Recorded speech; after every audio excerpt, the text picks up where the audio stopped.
നമസ്കാരം. Good morning കേരളത്തിലേക്ക് എല്ലാ പ്രിയ പ്രേക്ഷകർക്കും സ്വാഗതം. ജീവിതത്തിൽ നമ്മൾ പലപ്പോഴും ഇപ്പോഴല്ല നാളെ എന്ന് പറഞ്ഞ് ചില നിമിഷങ്ങൾ മാറ്റിവെക്കാറുണ്ട്. ഒരു ഫോൺ വിളി, ഒരു സന്ദർശനം, സുഖമാണോ എന്ന ചോദ്യം പോലും. പക്ഷേ ജീവിതം എല്ലായ്പ്പോഴും നമുക്ക് ഈ നാളെ തരണമെന്നില്ല. ഒരു ചെറിയ കഥ പറയാം. ഒരു മകൻ തിരക്കുകളുടെ നടുവിൽ ജീവിച്ചിരുന്നു. ദിവസവും അവൻ്റെ അമ്മ ഒരു ചെറിയ മെസ്സേജ് മകനയക്കും, മോനെ സമയം കിട്ടുമ്പോൾ ഒന്ന് വിളിക്കണേ. ഓരോ തവണയും അവൻ ചിന്തിക്കും, ഇപ്പോൾ ബിസിയാണ്, നാളെ വിളിക്കാം. അങ്ങനെ ഈ നാളെകൾ കൂട്ടം കൂടിക്കൊണ്ടേയിരുന്നു. ഒരു ദിവസം അതേ നമ്പറിൽ നിന്നും ഒരു മെസ്സേജ് വരുന്നു, അമ്മ ആശുപത്രിയിലാണ്, ഉടൻ വരണം. അവൻ ഓടിയെത്തി. പക്ഷേ ഒരു വാക്ക് പോലും പറയാൻ കഴിയാതെ, ഒരു വിളി പോലും കേൾക്കാൻ കഴിയാതെ അമ്മ നിശബ്ദമായി അവനെ കാത്തിരിക്കാതെ പോയിരുന്നു. ആ ഒരു നിമിഷം അവൻ തിരിച്ചറിഞ്ഞു, നമ്മൾ മാറ്റിവെക്കുന്ന നാളെ ഒരിക്കലും വരാതെയും പോകാമെന്ന്. ജീവിതത്തിൽ ഏറ്റവും വിലപ്പെട്ടത് നമ്മൾ സ്നേഹിക്കുന്ന ആളുകളും അവർക്കായി നമുക്ക് നൽകാൻ കഴിയുന്ന സമയവുമാണ്. പറയാനുള്ള സ്നേഹം ഇന്ന് തന്നെ പറയൂ, കാണിക്കാനുള്ള കരുതൽ ഇന്ന് തന്നെ കാണിക്കൂ. കാരണം ഈ നിമിഷം മാത്രമാണ് സത്യമായത്, അത് മാത്രമാണ് നമുക്ക് സ്വന്തമായി ഉള്ളത്. ഈ മനസ്സോടെ നമുക്ക് ഇന്നത്തെ വാർത്തകളിലേക്ക് കടക്കാം. ആദ്യം നോക്കാം തലക്കെട്ടുകൾ.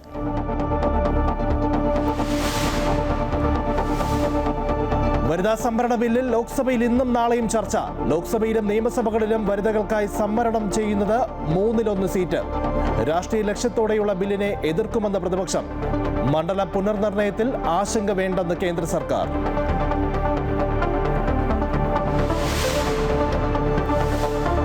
അഞ്ചരക്കണ്ടി മെഡിക്കൽ കോളേജിലെ വിദ്യാർത്ഥി നിതിൻ രാജിന്റെ മരണത്തിൽ ആരോഗ്യ സർവകലാശാല അന്വേഷണ സമിതിയുടെ തെളിവെടുപ്പ് ഇന്ന്. കോളേജിലെ വിദ്യാർത്ഥികൾ, അധ്യാപകർ, ജീവനക്കാർ എന്നിവരിൽ നിന്നും വിവരങ്ങൾ സ്വീകരിക്കും. മാനേജ്മെന്റുമായുള്ള ചർച്ചയും ഇന്ന്. കോളേജ് അധികൃതർക്കെതിരെ കർശന നടപടിക്ക് സാധ്യത. കോളേജിന്റെ അംഗീകാരവും റദ്ദാക്കിയേക്കും.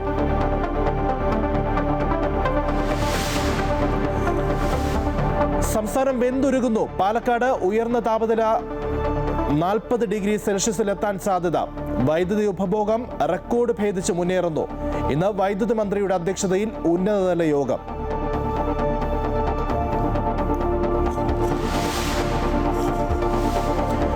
ഇറാൻ അമേരിക്ക രണ്ടാം വട്ട ചർച്ച ഉടൻ ഇസ്ലാമാബാദിൽ. സ്ഥിരീകരിച്ച വൈറ്റ് ഹൗസ്.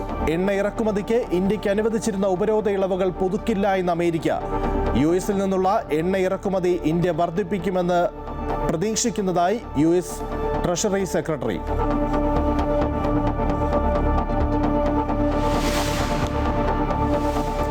KC വേണുഗോപാലിനെ പുകഴ്ത്തിക്കൊണ്ടുള്ള K സുധാകരന്റെ ഫേസ്ബുക്ക് പോസ്റ്റിൽ കോൺഗ്രസിൽ പോര് രൂക്ഷം. K സുധാകരന്റെ നിലപാടിൽ നേതാക്കൾക്ക് കടുത്ത അതൃപ്തി. പരസ്യ പ്രതികരണങ്ങൾ ഹൈക്കമാൻഡ് വിലക്കിയേക്കും.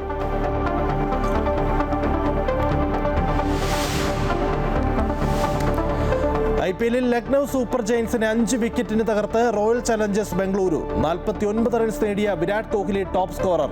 ജയത്തോടെ RCB പോയിന്റ് പട്ടികയിൽ ഒന്നാമത്. വിശദമായ വാർത്തകളിലേക്ക്. വനിതാ സംവരണ ബിൽ അവതരിപ്പിച്ച് പാസാക്കാൻ പാർലമെന്റ് സമ്മേളനം ഇന്ന് ആരംഭിക്കും. ലോക്സഭയിലും നിയമസഭകളിലും 1/3 സീറ്റ് വനിതകൾക്കായി സംവരണം ചെയ്യും. ലോക്സഭയിൽ 18 മണിക്കൂറും രാജ്യസഭയിൽ 16 മണിക്കൂറുമാണ് ചർച്ച നിശ്ചയിച്ചിരിക്കുന്നത്. രാഷ്ട്രീയ ലക്ഷ്യത്തോടെയുള്ള ബില്ലിനെ എതിർക്കുമെന്ന് പ്രതിപക്ഷവും മണ്ഡല പുനർനിർണയത്തിൽ ആശങ്ക വേണ്ടെന്ന് കേന്ദ്ര സർക്കാരും വ്യക്തമാക്കിയിരുന്നു. വിശദാംശങ്ങളുമായി ജിഷ്ണു ചേരുകയാണ്. Jishnu, good morning. എന്തായാലും വലിയ പ്രതീക്ഷയോടെയാണ് കേന്ദ്ര സർക്കാർ ഈ ബില്ല് അവതരിപ്പിക്കുന്നത്. മാത്രമല്ല, പ്രതിപക്ഷം കഴിഞ്ഞ ദിവസം വ്യക്തമാക്കുന്നത് ഈ മണ്ഡല പുനർനിർണയത്തിൽ ആശങ്കകൾ നിലനിൽക്കുന്നുണ്ട്, അത് അംഗീകരിക്കാൻ കഴിയില്ല എന്ന്. എന്തായാലും ഇന്നത്തെ ചർച്ചകൾ നടക്കാൻ ആരംഭിക്കാൻ പോവുകയാണ്. എന്തായിരിക്കും ഇന്ന് സഭയിൽ ഉണ്ടാകുന്ന നടപടിക്രമങ്ങൾ? പ്രതിപക്ഷം എതിർക്കാൻ തന്നെയാണല്ലോ സാധ്യത.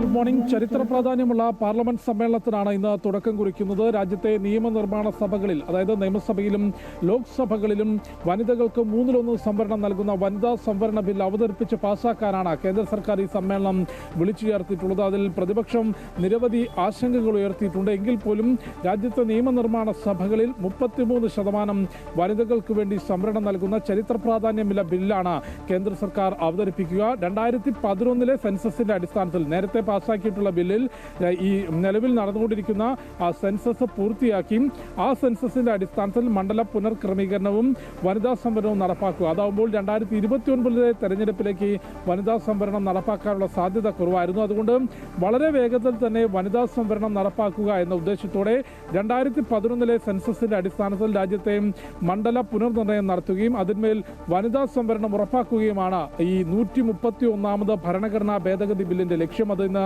ലോക്സഭയിൽ അവതരിപ്പിക്കും. ലോക്സഭയിൽ 18 മണിക്കൂറും രാജ്യസഭയിൽ 16 മണിക്കൂറുമാണ് ചർച്ചയ്ക്ക് സമയം നിശ്ചയിച്ചിട്ടുള്ളത്. ലോക്സഭയിൽ പ്രധാനമന്ത്രി നരേന്ദ്രമോദി ഇന്ന് തന്നെ ബില്ലിന്മേലുള്ള ചർച്ചയിൽ പങ്കെടുത്തുകൊണ്ട് സംസാരിക്കും. കേന്ദ്ര ആഭ്യന്തരമന്ത്രി അമിത്ഷാ ആയിരിക്കും ചർച്ചകൾക്ക് മറുപടി പ്രസംഗം നടത്തുക. എന്തുകൊണ്ടാണ് ഇത്തരത്തിലൊരു സംവരണ ബില്ല് നേരത്തെ അവതരിപ്പിച്ച ബില്ലിൽ നിന്ന് ഭേദഗതികളോടുകൂടി ഇപ്പോൾ അവതരിപ്പിക്കുന്നത് എന്നുള്ളത് തീർച്ചയായും പ്രധാനമന്ത്രി നരേന്ദ്രമോദി ഉൾപ്പെടെയുള്ളവർ പാർലമെന്റിൽ വ്യക്തമാക്കും. ഇന്നലെ കേന്ദ്ര പാർലമെന്ററി കാര്യവകുപ്പ് മന്ത്രി കിരൺ റിജിജു ചൂണ്ടിക്കാട്ടിയത് മണ്ഡല പുനർനിർണയത്തിൽ യാതൊരു ആശങ്കയും ആവശ്യമില്ല. സെൻസസിന്റെ അടിസ്ഥാനത്തിൽ ജനസംഖ്യയുടെ അടിസ്ഥാനത്തിൽ വളരെ സുതാര്യമായി തന്നെ മണ്ഡല പുനർനിർണയം നടത്തും. അതിന്മേൽ വനിതാ സംവരണം ഉറപ്പാക്കും എന്നുള്ളതാണ്. പക്ഷേ മല്ലികാർജ്ജുന ഖാർഗെ ഉൾപ്പെടെയുള്ള പ്രതിപക്ഷ നേതാക്കൾ ചൂണ്ടിക്കാട്ടിയിട്ടുള്ളത് വനിതാ സംവരണം എന്ന ആശയത്തെയോ ആ ബില്ലിനെയോ എതിർക്കുന്നില്ല. പക്ഷേ നിലവിൽ ധൃതി പിടിച്ച് ഈ ബില്ല് പാസ്സാക്കുന്നത് രീതിയെയും സമയത്തെയും എതിർക്കുന്നുണ്ട്. തെരഞ്ഞെടുപ്പ് നടക്കുന്ന സമയമാണ്. കൂടാതെ മണ്ഡല പുനർനിർണയം എന്നുള്ളത് 2029 BJPക്ക് വിജയിച്ചു കയറാൻ വേണ്ടി രാഷ്ട്രീയ ലക്ഷ്യത്തോടു കൂടി കേന്ദ്ര സർക്കാർ ചില തന്ത്രങ്ങൾ ഈ മണ്ഡല പുനർനിർണയത്തിൽ നടത്തും. അത് കേന്ദ്ര സർക്കാരിന് അനുകൂലമായി അല്ലെങ്കിൽ BJPക്ക് അനുകൂലമായി മണ്ഡലങ്ങളെ വെട്ടിമുറിക്കാനാണ് കേന്ദ്ര സർക്കാർ ശ്രമിക്കുന്നത് എന്ന ആക്ഷേപമാണ് പ്രതിപക്ഷത്തിന്റെ ഭാഗത്തുനിന്ന് ഉയർത്തിയിട്ടുള്ളത്. അതിന് എന്തോ മറുപടി പ്രധാനമന്ത്രി ഉൾപ്പെടെയുള്ളവർ സംസാരിക്കുമ്പോൾ നൽകും എന്നാണ് നോക്കിക്കാണേണ്ടത്. പക്ഷേ ഈ ആശങ്കകൾക്കപ്പുറത്തേക്ക് നേരത്തെ ഞാൻ ചൂണ്ടിക്കാട്ടിയതുപോലെ ചരിത്ര പ്രാധാന്യമുള്ള ബില്ലാണ് ഇന്ന് പാർലമെന്റിലേക്ക് എത്തുന്നത്. രാജ്യത്തെ നിയമനിർമ്മാണ സഭകളിൽ നിയമസഭകളിലും ലോക്സഭയിലും സ്ത്രീകൾക്ക് വനിതകൾക്ക് 33% സംവരണം ഉറപ്പാക്കുന്നുണ്ട്. ഈ മണ്ഡല പുനർനിർണയത്തോടുകൂടി നിലവിൽ 543 മണ്ഡലങ്ങളുള്ള ലോക്സഭയിൽ അത് 850 മുകളിലേക്ക് എത്തും. ഒപ്പം സംസ്ഥാന നിയമസഭകളിൽ നിലവിലുള്ളതിൻ്റെ 50% വർധനവ് മണ്ഡലങ്ങളിൽ ഉണ്ടാകും. അത്തരത്തിലാണ് മണ്ഡല പുനർനിർണയം വിഭജനം നിലവിൽ ക്രമീകരിച്ചിട്ടുള്ളത്. ആ നടപടികൾ പൂർത്തിയാക്കിയ ശേഷമായിരിക്കും വനിതാ സംവരണത്തിലേക്ക് കടക്കുക. ഈ മണ്ഡല പുനർക്രമീകരണവും വനിതാ സംവരണവും ഉറപ്പാക്കുന്നതിനാണ് പാർലമെന്റിൽ 131ാമത് ഭരണഘടനാ ഭേദഗതി ബില്ല് അവതരിപ്പിക്കുന്നത്. നിലവിൽ ലോക്സഭയിൽ ബില്ല് പാസ്സാക്കുന്നതിനുള്ള വളരെ കൃത്യമായ ഭൂരിപക്ഷം NDA സർക്കാരിനുണ്ട്. രാജ്യസഭയിൽ മറ്റ് കക്ഷികളെ കൂടി YSR കോൺഗ്രസ് ഉൾപ്പെടെയുള്ള കക്ഷികളുടെ പിന്തുണയോടുകൂടി ബില്ല് രാജ്യസഭയും കടക്കും എന്നുള്ളതാണ് കേന്ദ്ര സർക്കാരിന്റെ പ്രതീക്ഷ. ലിജിത്. ശരി, ഇന്നൊരു വനിതാ സംവരണ ബില്ലിൽ ലോക്സഭയിൽ ഇന്നും നാളെയും ചർച്ച നടക്കുകയാണ്. ഇന്നും നാളെയും നടക്കുന്ന ചർച്ചയിൽ ലോക്സഭയിൽ ഈ ബില്ല് പൂർണ്ണമായിട്ടും അവതരിപ്പിച്ച് പാസ്സാക്കുകയാണെങ്കിൽ അത് രാജ്യസഭയിലേക്ക് എത്തും. ഏറ്റവും പ്രധാനപ്പെട്ട കാര്യം ഈ 850 എന്ന ലോക്സഭാ സീറ്റുകൾ ഉയർത്തിക്കൊണ്ട് ഈ ബില്ല് നടപ്പിലാക്കുന്നതിനെ പ്രതിപക്ഷം ശക്തിയുക്തം എതിർക്കുമെന്ന് കഴിഞ്ഞ ദിവസം തന്നെ പ്രതിപക്ഷ നേതാക്കൾ വ്യക്തമാക്കിയിരുന്നു. എന്തായാലും ഈ മണ്ഡല പുനർനിർണയം ഒക്കെ വരികയാണെങ്കിൽ കേരളത്തിലെ 20 ലോക്സഭാ മണ്ഡലം എന്നുള്ളത് 30ലേക്ക് മാറും. അങ്ങനെ നിരവധി കാര്യങ്ങൾ ഇനിയും വരേണ്ടതായിട്ടുണ്ട്. ലോക്സഭയിൽ ഇന്ന് എന്താണ് നടക്കുന്നത്, അല്ലെങ്കിൽ എന്താണ് പ്രധാനമായും കേന്ദ്രവും പ്രതിപക്ഷവും ഈ വിഷയത്തിൽ സംസാരിക്കുക എന്നത് നിർണായകമാണ്. ജിഷ്ണുവാണ് വിവരങ്ങൾ നൽകിയത്. ഇനി സംസ്ഥാനത്തെ കാര്യം പരിശോധിക്കുമ്പോൾ സംസ്ഥാനത്ത് കനത്ത ചൂട് ഓരോ ദിവസം കഴിയും തോറും ഉയരുകയാണ്. പാലക്കാട് ഉയർന്ന താപനിലയാണ്. വൈദ്യുതി ഉപഭോഗം റെക്കോർഡ് ഭേദിച്ച് മുന്നേറുകയും ചെയ്യുന്നുണ്ട്. ഇന്ന് വൈദ്യുതി മന്ത്രിയുടെ അധ്യക്ഷതയിൽ ഉന്നതതല യോഗം ചേരുകയാണ്. വിശദാംശങ്ങളുമായി അൻഫിലിറ്റ് തിരുവനന്തപുരത്ത് നിന്നും ചേരുകയാണ്. അൻഫിലിറ്റ്, ഗുഡ് മോർണിംഗ്. എന്തായാലും ഈ കഴിഞ്ഞ ദിവസങ്ങളിലൊക്കെ തന്നെ നമ്മൾ കാണുന്നത് പോലെ ചുട്ടുപൊള്ളുന്ന വേനലാണ്. പാലക്കാട് ജില്ല 40 ഡിഗ്രി സെൽഷ്യസിലേക്ക് എത്തുന്നു. മാത്രവുമല്ല പല ജില്ലകളിലും മുന്നറിയിപ്പ് നൽകിയിട്ടുണ്ട്. ഇന്നതാ വൈദ്യുതി മന്ത്രിയുടെ അധ്യക്ഷതയിൽ യോഗം ചേരാനും പോവുകയാണ്.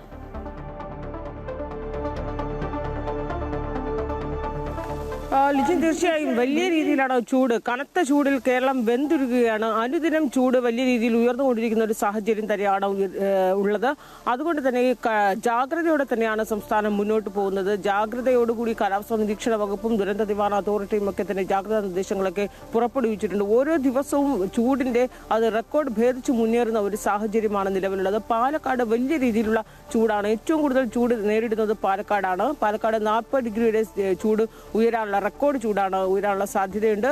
അതുകൊണ്ട് തന്നെയും ഇതിൽ വയനാടും ഇപ്പോൾ ഇടുക്കി ഈ 2 ജില്ലകൾ ഒഴിച്ച് ബാക്കി 12 ജില്ലകളും യെല്ലോ അലർട്ടാണ് പ്രഖ്യാപിച്ചിരിക്കുന്നത്. ഈ പാലക്കാട് 30 ഡിഗ്രി സെന്റിഗ്രേഡ് ആണെങ്കിൽ മറ്റു ജില്ലകളിലൊക്കെ തന്നെയും തൊട്ട് പിന്നിലാണ്. അത് 38, 36, 37 എന്ന രീതിയിൽ തന്നെയാണ് മറ്റു ജില്ലകളിലൊക്കെ. തിരുവനന്തപുരത്ത് 36.5 ഡിഗ്രി സെന്റിഗ്രേഡ് എന്ന രീതിയിലൊക്കെയാണ്. മറ്റു ജില്ലകളിൽ കൊല്ലം, പത്തനംതിട്ട, എറണാകുളം, ഇടുക്കി, എറണാകുളം ഉൾപ്പെടെയുള്ള മറ്റു ജില്ലകളിലൊക്കെ തന്നെ കോഴിക്കോട് സമാനമായ രീതിയിൽ 36, 37, 38 ഈ രീതിയിൽ തന്നെ ഉയർന്ന ചൂടാണ് രേഖപ്പെടുത്തിയിട്ടുള്ളത്. ഈ ചൂടുകൾ എന്ന് പറയുന്നത് സാധാരണ നിലയിലുള്ളതിനേക്കാൾ 2 മുതൽ 3 ഡിഗ്രി സെന്റിഗ്രേഡ് വരെ ഉയർന്ന ചൂടാണ്. പാലക്കാട് 3.5 ഡിഗ്രി വരെ ഉയർന്ന രീതിയിലാണ് 40 എന്ന റെക്കോർഡ് ചൂടിലേക്ക് വരുമ്പോൾ. ഇതൊക്കെ തന്നെ മുൻകാലങ്ങളെ അപേക്ഷിച്ച് ഇത്തവണ ചൂട് വലിയ രീതിയിൽ ക്രമാനുഗതമായി ഉയരുന്ന ഒരു പശ്ചാത്തലം കൂടിയുണ്ട്. അതുകൊണ്ട് തന്നെയും സൂര്യാഘാതം, സൂര്യാതപം, നിർജ്ജലീകരണം ഉൾപ്പെടെയുള്ള വലിയ രീതിയിലുള്ള അപകടങ്ങൾക്കൊക്കെ മുന്നറിയിപ്പ് നൽകുകയാണ് കാലാവസ്ഥാ നിരീക്ഷണ കേന്ദ്രം ഒക്കെ തന്നെ. അതനുസരിച്ച് സംസ്ഥാനത്ത് വൈദ്യുതിയുടെ ഉപഭോഗം വലിയ രീതിയിൽ ഉയരുന്ന ഒരു പശ്ചാത്തലമാണ്. അതുകൊണ്ടാണ് വൈദ്യുതി മന്ത്രിയുടെ നേതൃത്വത്തിൽ ഒരു അവലോകന യോഗമൊക്കെ ഇന്ന് ചേരുന്നുണ്ട്. അതേസമയം ഈ വൈദ്യുതി ഉപഭോഗം എന്ന് പറഞ്ഞാൽ കഴിഞ്ഞ ദിവസം KCB പുറത്തുവിട്ട കണക്ക് പ്രകാരം 6000-ന് മുകളിലാണ് മെഗാവാട്ട് വൈദ്യുതിയാണ് കഴിഞ്ഞ ദിവസം ഉപയോഗിച്ചത്. 6000 മെഗാവാട്ട് വൈദ്യുതി എന്ന് പറയുമ്പോൾ ഏറ്റവും വലിയ സർവ്വകാല റെക്കോർഡാണ്. ആദ്യമായാണ് ഈ വൈദ്യുതിയുടെ ഉപഭോഗം 6000 കിടക്കുന്നത്. 6012 എന്ന രീതിയിലാണ് വൈദ്യുതി ഉപഭോഗം വന്നിരിക്കുന്നത്. ഈ രീതിയിലാണ് ചൂട് കൂടുകയും വൈദ്യുതി ഉപഭോഗം വലിയ രീതിയിൽ ഉയരുകയും ചെയ്യുമ്പോൾ സംസ്ഥാനത്ത് വൈദ്യുതി ഒരു പ്രതിസന്ധിയിലേക്ക് വരാനുള്ള സാധ്യതയുണ്ട്. അതേസമയം എങ്ങനെ അത് ജാഗ്രതയോടെ കൈകാര്യം ചെയ്യാം എന്നതൊക്കെ തന്നെ ചർച്ച ചെയ്യുന്നു. അതുകൊണ്ടാണ് ഇന്ന് വൈദ്യുതി മന്ത്രിയുടെ നേതൃത്വത്തിൽ അവലോകന യോഗം ചേരുന്നത്. തീർച്ചയായിട്ടും സംസ്ഥാനത്ത് കനത്ത ചൂട് തുടരുകയാണ്. ഏറ്റവും പ്രധാനപ്പെട്ട കാര്യം ഈ അൾട്രാവയലറ്റ് വികിരണങ്ങളുടെ അളവ് ഓരോ ദിവസം കഴിയുന്തോറും വർദ്ധിച്ചു വരികയാണ്. അതുകൊണ്ട് തന്നെ ഈ പുറത്തിറങ്ങുന്നവർ വളരെയധികം ജാഗ്രത പാലിക്കണം എന്നുള്ള നിർദ്ദേശമൊക്കെ തന്നെ സംസ്ഥാന ദുരന്ത നിവാരണ അതോറിറ്റി മുന്നറിയിപ്പായി നൽകുന്നുണ്ട്. പ്രധാനമായും രാവിലെ 10 മണി മുതൽ ഉച്ചയ്ക്ക് 3 മണി വരെയുള്ള സമയം വളരെ ശ്രദ്ധിക്കണം. ബൈക്ക് യാത്രക്കാരൊക്കെ തന്നെ ശ്രദ്ധയോടെയായിരിക്കണം. ഈ വെയിൽ കൊള്ളുന്നതിൽ നിന്നും ഒഴിവാക്കണമെന്നതടക്കമുള്ള നിർദ്ദേശങ്ങൾ നൽകുകയും ചെയ്യുന്നുണ്ട്. അൻഫ്ലിറ്റ് ആയിരുന്നു വിവരങ്ങൾ നൽകിയത്. ഇനി കണ്ണൂരിൽ കഴിഞ്ഞ ദിവസമൊക്കെ തന്നെ ഏറെ ചർച്ച ചെയ്ത വിഷയമാണ് അഞ്ചരക്കണ്ടി മെഡിക്കൽ കോളേജിലെ 1ാം വർഷ BDS വിദ്യാർത്ഥി നിതിൻ രാജിൻ്റെ മരണം. ഈ മരണത്തിൽ ആരോഗ്യ സർവകലാശാല അന്വേഷണ സമിതി ഇന്ന് കോളേജിൽ തെളിവെടുപ്പ് നടത്തുകയാണ്. സർവകലാശാല ഗവേണിംഗ് കൗൺസിൽ അംഗം മേജർ ജനറൽ അജിത് നീലകണ്ഠന്റെ നേതൃത്വത്തിലാണ് തെളിവെടുപ്പ്. കോളേജ് അധികൃതർക്കെതിരെ കർശന നടപടിക്ക് ഗവർണർ നിർദ്ദേശം നൽകിയതിന് പിന്നാലെയാണ് പ്രത്യേക അന്വേഷണ സംഘത്തെ നിയോഗിച്ചിരിക്കുന്നത്. വിശദാംശങ്ങളുമായി ജോസഫ് ചേരുന്നുണ്ട്. Joseph, good morning. കഴിഞ്ഞ ദിവസം ഗവർണർ തന്നെ കൃത്യമായിട്ടുള്ള നടപടി വേണം എന്നുള്ളൊരു നിർദ്ദേശം നൽകുകയാണ്. മാത്രമല്ല ഇന്നിതാ ഈ തെളിവെടുപ്പ് നടത്തുന്നു, കോളേജിൻ്റെ അഫിലിയേഷൻ റദ്ദാക്കും എന്നതടക്കമുള്ള സൂചനകൾ നിലനിൽക്കുകയാണ്. അത്തരം കടുത്ത നടപടികളിലേക്ക് പോകാനുള്ള സാധ്യതയുണ്ടോ?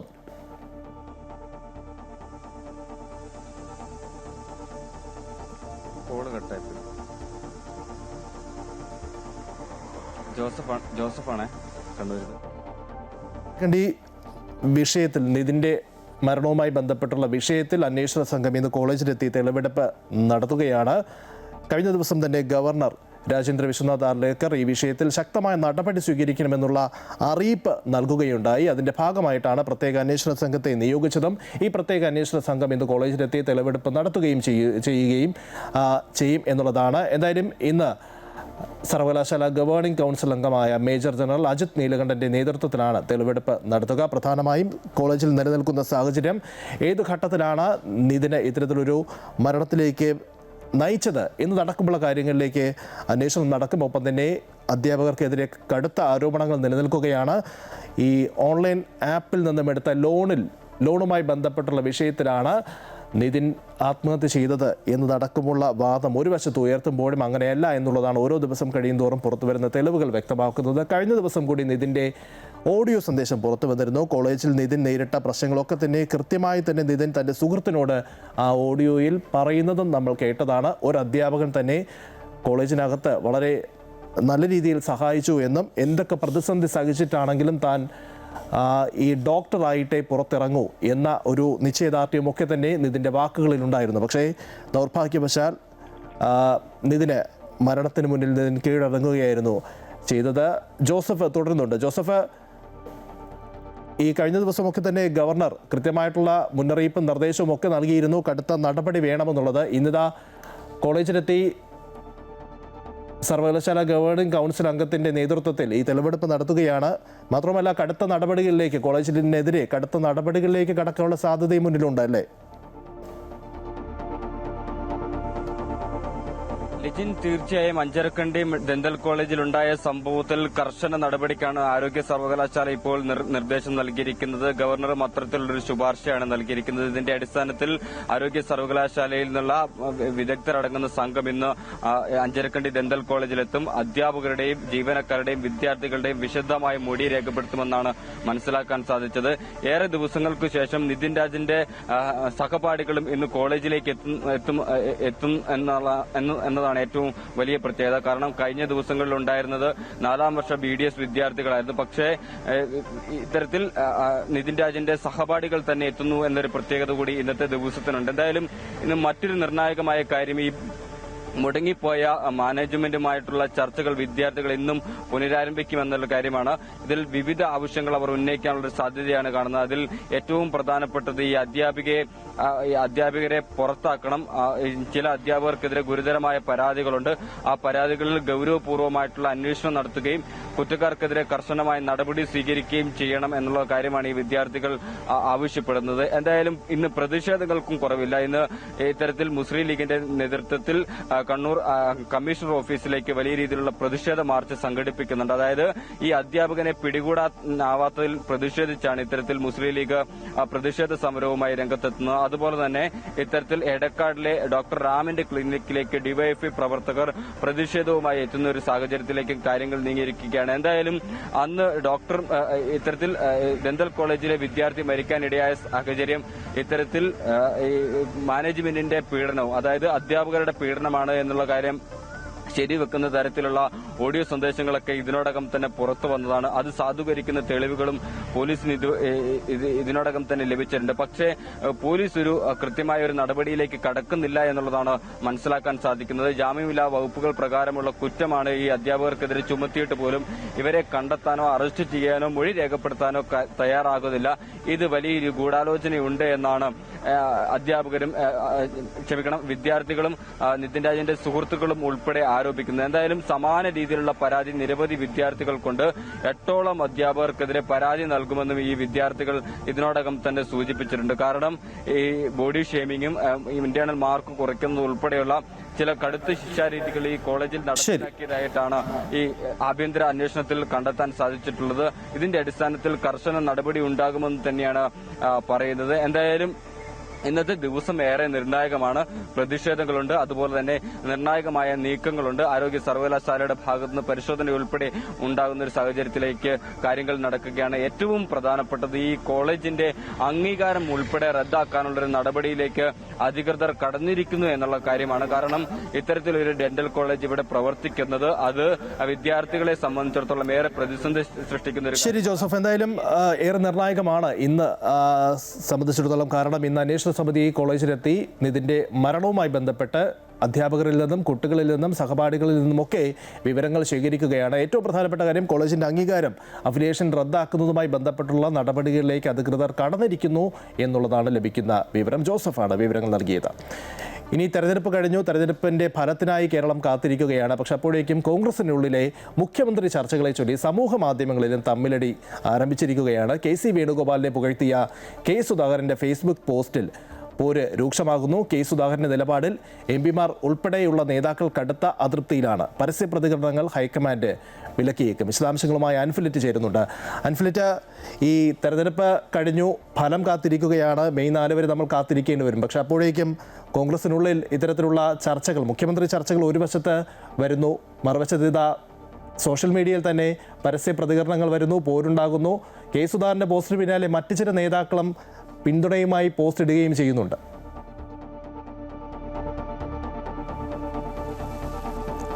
അതെ ലിജിൻ, വലിയ രീതിയിലുള്ള സാമൂഹ്യ മാധ്യമങ്ങളിൽ ഒരു പോരാണ്. അതായത് ഇന്നലെ ഒരു രാത്രിയോട് കൂടിയാണ് K സുധാകരൻ്റെ FB പോസ്റ്റ് ഇട്ടത്. അത് വലിയ രീതിയിൽ ഒരു വിവാദത്തിന് തന്നെ തിരി കൊളുത്തുന്ന രീതിയിലുള്ള ഒരു FB പോസ്റ്റാണ്. കാരണം K സുധാകരനെ ഇപ്പോൾ ഏറ്റവും മുതിർന്ന നേതാവ്, KPCCയുടെ മുൻ അധ്യക്ഷൻ ആയിരിക്കുന്ന നേതാവ് KC വേണുഗോപാലിനെ പിന്തുണച്ചുകൊണ്ട്, അതൊരു സാധാരണ പോസ്റ്റ് അല്ല.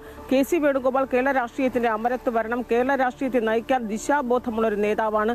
KC എന്ന് പറയുന്നത് ലീഡർ K കരുണാകരൻ, ഉമ്മൻചാണ്ടി, അവർക്ക് ശേഷം കേരള രാഷ്ട്രീയത്തിൽ കോൺഗ്രസിന് ഉയർത്തിക്കാട്ടാൻ കഴിയുന്ന അതേ ദിശാബോധമുള്ള ഒരു നേതാവാണ്. അങ്ങനെ വലിയ രീതിയിൽ വാനോളം KC വേണുഗോപാലിനെ പുകഴ്ത്തിക്കൊണ്ട് അതും K സുധാകരൻ രംഗത്ത് വരുന്നു എന്നുള്ളതാണ് ഏറ്റവും വലിയൊരു പ്രത്യേകത. ഇത് വലിയ രീതിയിൽ കോൺഗ്രസിൽ ചർച്ചയായി മാറുകയാണ്. കാരണം മുഖ്യമന്ത്രി ചർച്ചകൾ ഇനിയും തെരഞ്ഞെടുപ്പ് വോട്ടെടുപ്പ് കഴിഞ്ഞ് പിറ്റേ ദിവസം മുതൽ അല്ലെങ്കിൽ ആ വോട്ടെടുപ്പ് പൂർത്തിയായി അന്ന് രാത്രി മുതൽ ഇവിടെ ചർച്ചകൾ ആരംഭിച്ചിരിക്കുകയാണ്. 3 പേരാണ്, KC ആണോ അല്ലെങ്കിൽ VD സതീശനാണോ രമേശ് ചെന്നിത്തല, ഈ 3 പേരെ ചുറ്റിപ്പറ്റിയുള്ള മുഖ്യമന്ത്രി ചർച്ച ഗ്രൂപ്പ് തല അടിസ്ഥാനത്തിൽ തന്നെ വലിയ രീതിയിൽ ചർച്ചകളൊക്കെ ചില നേതാക്കളൊക്കെ തന്നെ, അത് ചെറിയ നേതാക്കളാണ്, അവരൊക്കെ പരസ്യമായി രംഗത്ത് വരുന്നു. പരസ്യമായി എറണാകുളത്ത് നമുക്കറിയാം DCC അധ്യക്ഷനായിരുന്ന മുഹമ്മദ് ഷിയാസ് എറണാകുളത്ത് നിന്നുള്ള ഒരു നേതാവ് മുഖ്യമന്ത്രി ആകണമെന്ന് VD സതീശൻ അനുകൂലിച്ച് പറയുന്നു. അതിനെ വിലക്കിക്കൊണ്ട് മുതിർന്ന നേതാക്കളൊക്കെ തന്നെ ഈ രംഗത്ത് വരുന്നു. ഈ ബെന്നി ബെഹനാൻ ഇത്തരം പരസ്യ പ്രതികരണങ്ങൾ ഒഴിവാക്കണമെന്ന് ആവശ്യപ്പെട്ട് മല്ലികാർജ്ജുൻ ഖാർഗെക്ക് കത്ത് വരെ അയച്ചൊരു സാഹചര്യം ഉണ്ടാകുന്നു. K മുരളീധരനൊക്കെ എന്തിന് ഇത്തരത്തിലുള്ള പരസ്യ പ്രചാരണം, ഇതൊക്കെ ജനങ്ങളുടെ വോട്ടർമാരുടെ അവമതിപ്പുണ്ടാക്കുമെന്ന രീതിയിൽ കടുത്ത പ്രതിഷേധവുമായി രംഗത്ത് വരുമ്പോഴാണ് K സുധാകരനെ പോലെ ഏറ്റവും മുതിർന്ന നേതാവ് KC വേണുഗോപാലിനെ അനുകൂലിച്ചുകൊണ്ട് രംഗത്ത് വരുന്നു. മാത്രമല്ല ആ പോസ്റ്റിൽ തന്നെയും VD സതീശനെതിരെ പരോക്ഷ വിമർശനവുമുണ്ട്. അതായത് താഴെത്തട്ടിൽ നിന്ന് ഉയർന്നു വരുന്ന നേതാക്കൾക്ക് മാത്രമേ ജനങ്ങളുടെ വികാരവും അണികളുടെ വികാരവും ഒക്കെ അറിയാൻ പറ്റൂ എന്ന് പറയുന്നതൊക്കെ VD സതീശനുള്ള പരോക്ഷമായ ഒരു വിമർശനമൊക്കെയാണ്. അപ്പോൾ അതേസമയം ഈ പോസ്റ്റിൽ ഒരിടത്ത് പോലും രമേശ് ചെന്നിത്തലയെ അനുകൂലിക്കുകയോ പ്രതികൂലിക്കുകയോ K സുധാകരൻ ചെയ്തിട്ടില്ല. എന്നാൽ ഇതേ K സുധാകരൻ കുറച്ച് നാളുകൾക്ക് മുമ്പാണ് രമേശ് ചെന്നിത്തല മുഖ്യമന്ത്രിയാണ് ആകണമെന്ന ആവശ്യപ്പെട്ട് രംഗത്ത് വരികയും ഒക്കെ ചെയ്തത്. അതുപോലും വലിയ ചർച്ചയാകുമ്പോഴേക്കും പൊടുന്നനെ അദ്ദേഹത്തിന് ഒരു ചുവട് മാറ്റി KCയിലേക്ക് വരുന്നു. അതേസമയം ആ പോസ്റ്റ്, അദ്ദേഹം ഈ പോസ്റ്റ് ഇട്ട ആ കമന്റ് ബോക്സ് നിറയെ VD സതീശൻ അനുകൂലികൾ വലിയ രീതിയിലാണ് തർക്കമുണ്ടാക്കിയത്. അണികൾ തമ്മിൽ പരസ്പരം പോരടിക്കുന്ന ഒരു കാഴ്ചയാണ്. VD സതീശൻ അനുകൂലികളൊക്കെ തന്നെ VD സതീശൻ മുഖ്യമന്ത്രിയാകണം, KC ദേശീയ രാഷ്ട്രീയത്തിൽ തുടരട്ടെ, അത്രയും പ്രമുഖനായ പ്രഗത്ഭനായ നേതാവാണെങ്കിൽ അദ്ദേഹം ദേശീയ രാഷ്ട്രീയത്തിൽ നിന്നുകൊണ്ട് ഇന്ത്യയെ നയിക്കുകയാണ് വേണ്ടത്, അദ്ദേഹം ഇവിടെ വരേണ്ടതില്ല എന്ന രീതിയിലേക്ക് VD സതീശൻ അനുകൂലിയെ വലിയ രീതിയിൽ ആ പോസ്റ്റിനെതിരെ കമന്റ് ബോക്സ് മുഴുവൻ നിറയുന്ന ഒരു പശ്ചാത്തലമുണ്ട്. അങ്ങനെ അണികൾ പരസ്പരം പോരടിക്കുന്ന ഒരു സാഹചര്യം ഉണ്ടായപ്പോൾ K Sudhakaran comment box of ചെയ്ത് വെച്ചിരിക്കുകയാണ് ഇപ്പോൾ നിലവിൽ.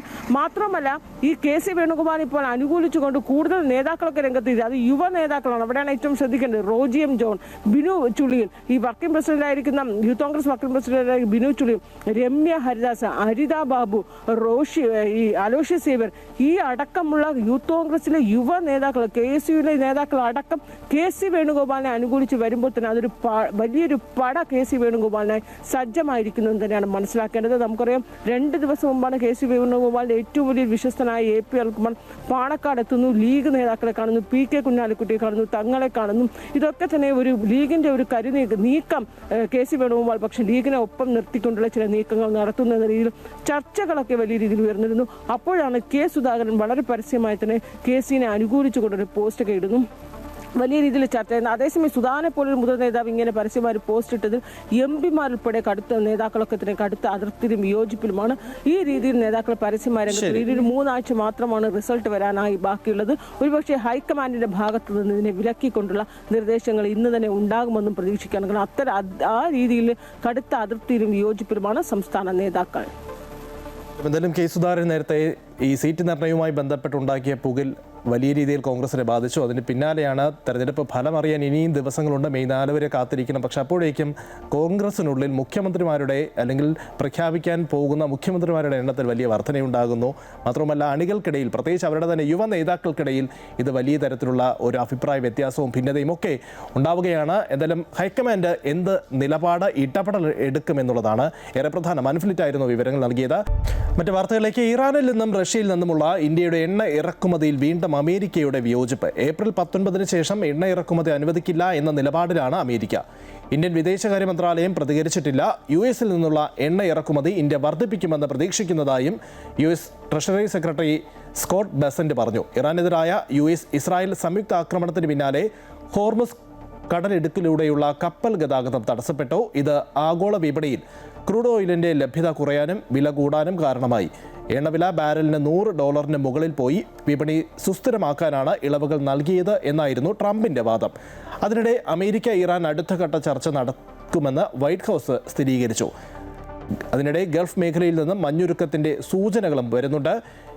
UAE വൈസ് പ്രസിഡന്റുമായി ഇറാൻ പാർലമെന്റ് സ്പീക്കർ സംസാരിച്ചു. UAE നിരന്തരം നേരിട്ട ആക്രമണങ്ങൾക്ക് ശേഷം ഇരു രാജ്യങ്ങളും തമ്മിൽ നടന്ന ആദ്യ ഉന്നതതല ചർച്ചയാണ് ഇത്. എറണാകുളം ജില്ലയിലെ ആലുവ ഭാഗത്ത് ചിക്കൻ ഗുനിയ പടരുന്നു. ജനങ്ങൾ ജാഗ്രത പാലിക്കണമെന്ന് എറണാകുളം മെഡിക്കൽ ഓഫീസർ മുന്നറിയിപ്പ് നൽകിയിട്ടുണ്ട്. AT അശ്വതി ചേരുകയാണ്. Aswathy, good morning. എന്തായാലും ഈ ഒരു മേഖലയിൽ എത്ര പേർക്കാണ് രോഗം ബാധിച്ചത്, സ്ഥിരീകരിച്ചത് എന്നത് സംബന്ധിച്ച് എന്തെങ്കിലും റിപ്പോർട്ടുണ്ടോ? എന്തൊക്കെ നിർദ്ദേശങ്ങളാണ് ആരോഗ്യവകുപ്പ് നൽകുന്നത്? Good morning Lijin. എറണാകുളം ജില്ലയിലെ ചെങ്ങമനാട് കുന്നുകര പഞ്ചായത്ത്, അതായത് ആലുവയുടെ വിവിധ ഭാഗങ്ങളിലാണ് ഇപ്പോൾ ചിക്കൻ ഗുനിയ സ്ഥിരീകരിച്ചിരിക്കുന്നത്. 19 സംശയകരമായിട്ടുള്ള കേസുകളും 9 സ്ഥിരീകരിച്ച കേസുകളുമാണുള്ളത്. ഇത് വിഷുവിന് തൊട്ട് മുൻപുള്ള കണക്കാണ്. ഇന്നലത്തെ കണക്കുകൂടി എടുക്കുമ്പോൾ ഒരുപക്ഷെ ഇതിൽ നിന്നും ഉയരാനുള്ള സാധ്യതയാണ് ഉള്ളത്. ഇതിൽ കുന്നുകര പഞ്ചായത്തിൽ 18 പേർക്കാണ് ചിക്കൻ ഗുനിയ ഉണ്ട് എന്ന് സംശയിക്കുന്നത്. 6 പേർക്ക് സ്ഥിരീകരിച്ചിട്ടുണ്ട്. ചെങ്ങമനാട് പഞ്ചായത്തിൽ 3 കേസുകളാണ് സ്ഥിരീകരിച്ചിട്ടുള്ളത്. 1 കേസ് സംശയിക്കുന്നുണ്ട്. ഇത്തരത്തിലാണ്, ആ പ്രദേശങ്ങളിലാണ് പ്രധാനമായും ചിക്കൻ ഗുനിയ പടർന്നുകൊണ്ടിരിക്കുന്നത്. ഇതിൽ ചിക്കൻ ഗുനിയയുടെ പ്രധാന ലക്ഷണങ്ങൾ പനി, ഒപ്പം തന്നെ ഈ സന്ധിവേദനയാണ് ഇതിൽ ഏറ്റവും പ്രധാനപ്പെട്ടത്. സന്ധികളിൽ വീക്കമൊക്കെ ഉണ്ടാകാനുള്ള സാധ്യതയുണ്ട്. പേശി വേദന, അതുപോലെ തന്നെ തലവേദന, ക്ഷീണം, ഇതൊക്കെയാണ് ഈ ചിക്കൻ ഗുനിയയുടെ പ്രധാന ലക്ഷണങ്ങൾ. സ്വയം ചികിത്സ ഒഴിവാക്കണം എന്ന ജില്ലാ മെഡിക്കൽ ഓഫീസർ നിർദ്ദേശം നൽകിയിട്ടുണ്ട്. ഇത്തരത്തിലുള്ള ലക്ഷണങ്ങളൊക്കെ കാണുകയാണെങ്കിൽ ഉടൻ തന്നെ ആശുപത്രിയിൽ ചികിത്സ തേടണമെന്നും ഒപ്പം തന്നെ ഈ പകൽ സമയങ്ങളിലൊക്കെയുള്ള വിശ്രമം കൊതുക് വലയ്ക്കുള്ളിൽ വേണം എന്നുമാണ് ജില്ലാ മെഡിക്കൽ ഓഫീസർ നിർദ്ദേശം നൽകിയിരിക്കുന്നത്. ഒപ്പം തന്നെ നന്നായി വെള്ളം കുടിക്കുകയും പോഷക സമൃദ്ധമായ ആഹാരം കഴിക്കുകയും വേണമെന്നും അദ്ദേഹത്തിന്റെ വാർത്താക്കുറിപ്പിൽ വ്യക്തമാക്കുന്നുണ്ട്. ഈ ഉറവിട നശീകരണം, ഈ കൊതുകുകൾ വഴിയാണ് ഈ ചിക്കൻ ഗുനിയ പടരുന്നത്. അതുകൊണ്ട് തന്നെ ഈ കൊതുകുകളുടെ ഉറവിട നശീകരണമാണ് ഇതിൽ ഏറ്റവും പ്രധാനപ്പെട്ടത്. ഈ വീടുകൾക്ക് സമീപത്തൊക്കെ, വീട്ടിലും പരിസരത്തുമൊക്കെ ഇത്തരത്തിൽ കൊതുക് വളരുന്ന സാഹചര്യമുണ്ടെങ്കിൽ അത് 2023 നിയമപ്രകാരം അത് പിഴ അടക്കം, അതായത് 10,000 രൂപ വരെ പിഴ അടക്കം വരുന്ന ഒരു കുറ്റകൃത്യം തന്നെയാണ്. അതുകൊണ്ട് അത്തരം കാര്യങ്ങൾ ശ്രദ്ധിക്കണം എന്നും ഈ ജില്ലാ മെഡിക്കൽ ഓഫീസറുടെ വാർത്താക്കുറിപ്പിൽ വ്യക്തമാക്കുന്നുണ്ട്.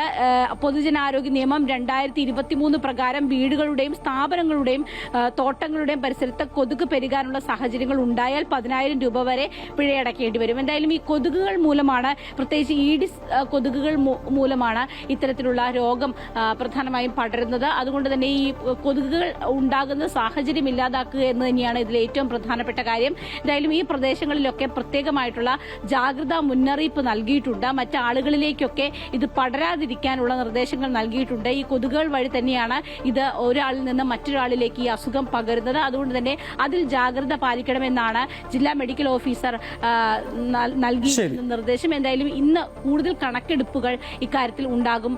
ലിജിൻ, തീർച്ചയായിട്ടും എറണാകുളം ആലുവ ഭാഗത്താണ് ചിക്കൻ ഗുനിയ പടരുന്നത്. ജനങ്ങൾ ജാഗ്രത പാലിക്കണമെന്ന് മെഡിക്കൽ ഓഫീസർ മുന്നറിയിപ്പ് നൽകിയിട്ടുണ്ട്. AT അശ്വതിയാണ് വിവരങ്ങൾ നൽകിയത്. മൈജി മലയാളീസ് മാൻഡേറ്റ് സമർപ്പിക്കുന്നത് മൈജിയാണ് future. Powered by join India's #1 commerce institute IIC Lakshya in association with VKC India's pride.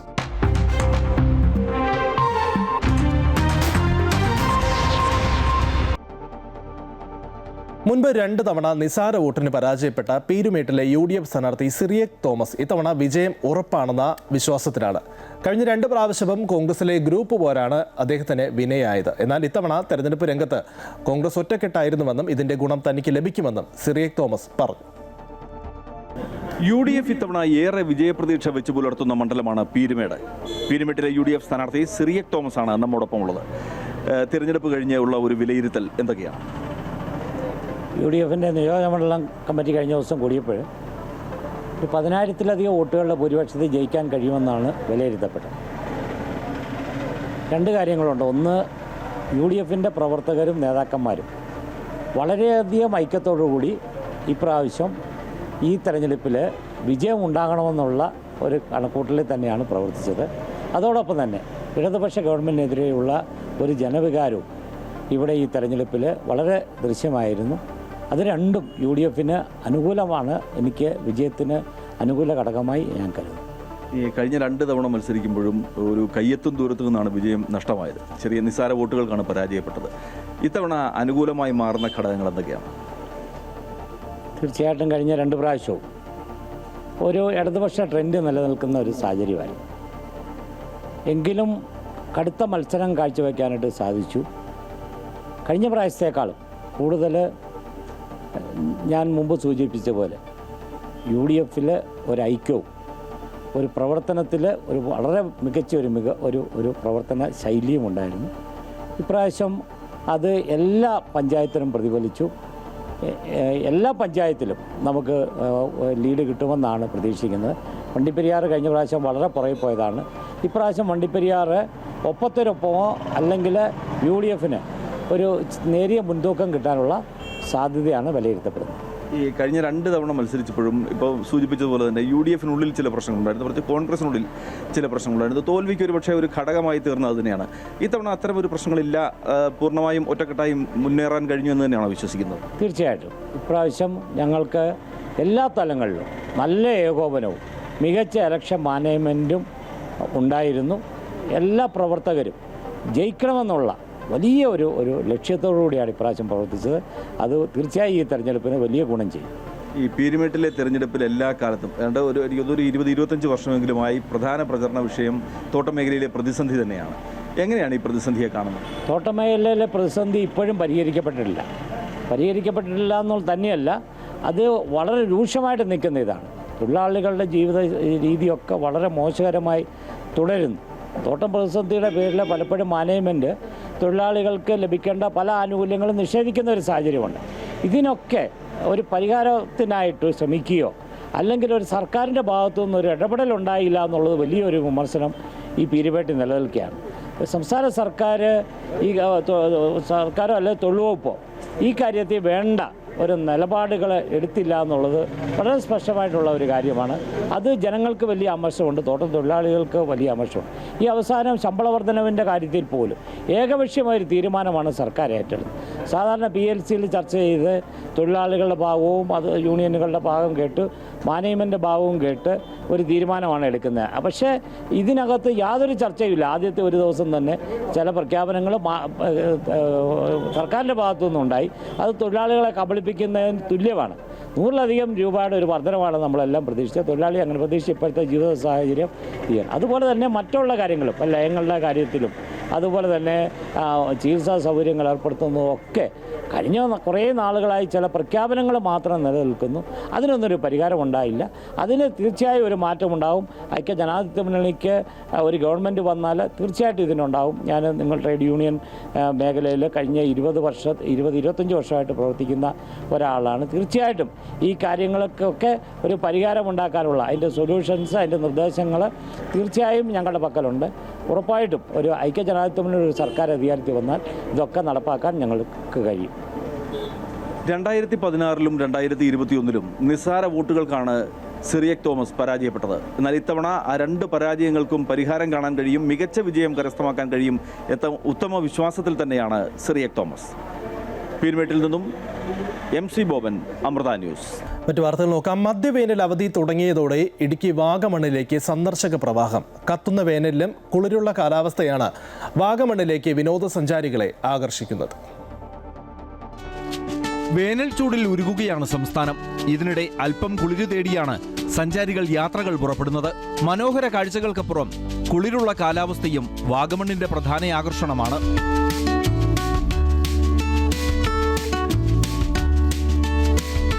സാഹസിക വിനോദസഞ്ചാരികൾക്കായി അഡ്വഞ്ചർ പാർക്ക്, കുട്ടികൾക്കും മുതിർന്നവർക്കുമായി നിരവധി വിനോദസഞ്ചാര ഉപാധികളാണ് ഇവിടെയുള്ളത്.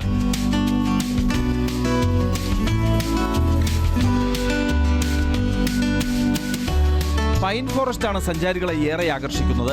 പൈൻ മരങ്ങളുടെ തണലിൽ കുളിരാസ്വദിച്ച് സമയം ചിലവഴിക്കാം.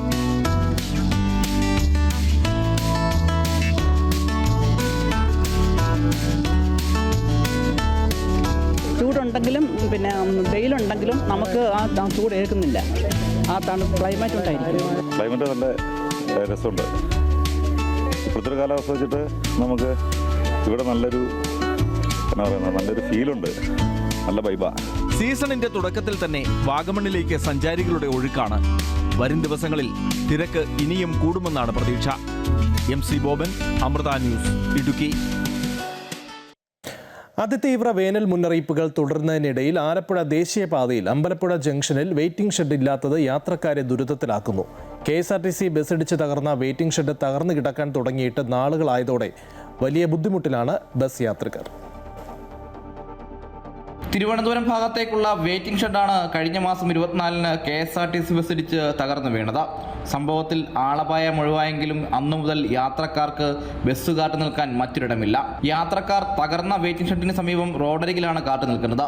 ഈ ബസ് സ്റ്റോപ്പിലാണ് ഹരിപ്പാട്, കായംകുളം, കൊല്ലം ഭാഗത്തേക്ക് ഓർഡിനറി ബസ്സുകളും നിർത്തുന്നത്.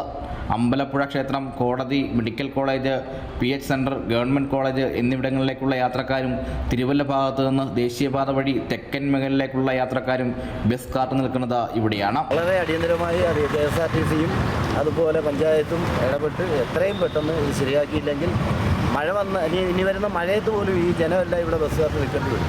അതുകൊണ്ട് അടിയന്തരമായി KSRTCയും പഞ്ചായത്തും ഇതിന് ഇടപെട്ട് ഈ വെയിറ്റിംഗ് ഷെഡ് നിർമ്മിച്ച് ഉടനെ നൽകണമെന്നാണ് പറയാനുള്ളത്. വേനൽ ചൂട് നാൾക്ക് നാൾ വർദ്ധിക്കുമ്പോൾ വെയിറ്റിംഗ് ഷെഡായിരുന്നു യാത്രക്കാരുടെ ആശ്രയം. വെയിറ്റിംഗ് ഷെഡ് പുനർനിർമ്മിക്കുന്നതിനായി പഞ്ചായത്ത്, KSRTC, ജില്ലാ കളക്ടർ എന്നിവരെ നാട്ടുകാരും വിവിധ സംഘടനകളും സമീപിച്ചെങ്കിലും നടപടികളൊന്നും ഉണ്ടായില്ല.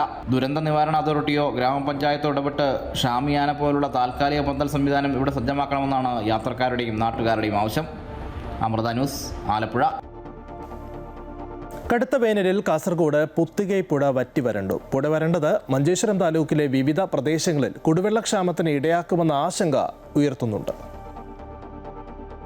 പുത്തികൈ പുഴ വറ്റി വരണ്ടിട്ട് 1 മാസത്തോളമായി. പുഴയൊഴുകുന്ന വഴികളിൽ ഒരു തുള്ളി വെള്ളം കണി കാണാനില്ല. കിലോമീറ്ററുകൾ ദൂരത്തേക്ക് മണൽപ്പരപ്പ് മാത്രം. വറ്റിവരണ്ട പുഴയിൽ കുഴിച്ചിരിക്കുന്ന കിണറുകളിൽ നിന്ന് മോട്ടോർ സ്ഥാപിച്ചാണ് പ്രദേശവാസികൾ കൃഷി ആവശ്യത്തിനും മറ്റും വെള്ളം ശേഖരിക്കുന്നത്. വേനൽ മഴ തീരെ ഇല്ലാത്തതാണ് ഈ അവസ്ഥയ്ക്ക് കാരണം. പുത്തിക ഗ്രാമപഞ്ചായത്തിൽ കമുങ്ങ് കൃഷിക്ക് മുഖ്യ ആശ്രയമാണ് പുഴയിലെ വെള്ളം. വേനൽ മഴ ലഭിച്ചില്ലെങ്കിൽ പുത്തിക പുഴ ഒഴുകുന്ന മഞ്ചേശ്വരം താലൂക്കിലെ വിവിധ പ്രദേശങ്ങൾ കുടിവെള്ളം തേടി നടക്കേണ്ട അവസ്ഥയിലെത്തും. ഇപ്പോൾ ഒരു 2 മാസത്തോളം പൂർണ്ണമായിട്ട് വറ്റിയിട്ട് ഇപ്പോൾ ഒരു 1.5 മാസം 2 മാസത്തോളമായി. പിന്നെ ഏകദേശം വറ്റാറുണ്ട്. ഒരു മഴ കഴിഞ്ഞിട്ട് ഒരു 2 മാസത്തിന് അടുക്ക് തന്നെ എന്തായാലും വറ്റാറുണ്ട് പുഴ. പിന്നെ ഇവിടുത്തെ കൃഷി ആവശ്യങ്ങൾക്കൊക്കെ ആയിട്ട് ഇവിടെ തന്നെയാണ് വെള്ളമൊക്കെ പോകുന്നത്. പിന്നെ പൂഴിയൊക്കെ എടുക്കാറില്ല, സംഭവം ഈ പൂഴിയൊന്നും എടുക്കാറില്ല. അതുകൊണ്ട് നല്ല തിക്കായിട്ട് പൂഴിയൊക്കെ ഉണ്ട്. അതുകൊണ്ട് വെള്ളം നിൽക്കാൻ വലിയ പാടാണ്. അല്ല കുഴി ഉണ്ടെങ്കിലല്ലേ വെള്ളം നിൽക്കുള്ളൂ. അപ്പോൾ അങ്ങനെയൊന്നുമില്ല. ഇപ്പോൾ കൃഷിക്കൊക്കെ ഭയങ്കര ബുദ്ധിമുട്ടാണ് വെള്ളം. നാട്ടുകാരൊക്കെ ഈ പുഴയുടെ വെള്ളത്തിനെ ആശ്രയിച്ചിട്ടാണ് കൃഷിയും കാര്യങ്ങളൊക്കെ മുന്നോട്ട് കൊണ്ടുപോകുന്നത്. ഇത് കുറച്ച് വർഷങ്ങളായിട്ട് തന്നെയുള്ളൊരു ബുദ്ധിമുട്ടാണ് ഇതിപ്പോൾ. കുമ്പള, പുത്തിക, ബദിയടുക്ക ഗ്രാമപഞ്ചായത്തുകളിലൂടെ ഒഴുകുന്ന പുഴയാണ് വരണ്ട് കിടക്കുന്നത്. സംസ്ഥാനത്തിന്റെ വടക്കേ അറ്റത്ത് വരൾച്ച രൂക്ഷമായതിന്റെ ലക്ഷണമാണ് ഈ കാണുന്ന വറ്റി വരണ്ട പുത്തിക പുഴ. പുഴ ഒഴുകുന്ന വഴികളിൽ മണൽപ്പരപ്പ് മാത്രമാണ് ബാക്കിയുള്ളത്. ക്യാമറമാൻ സതീഷ് ഉദുമയ്ക്കൊപ്പം അനൂപ് നീലേശ്വരം, അമൃത ന്യൂസ്, കാസർഗോഡ്.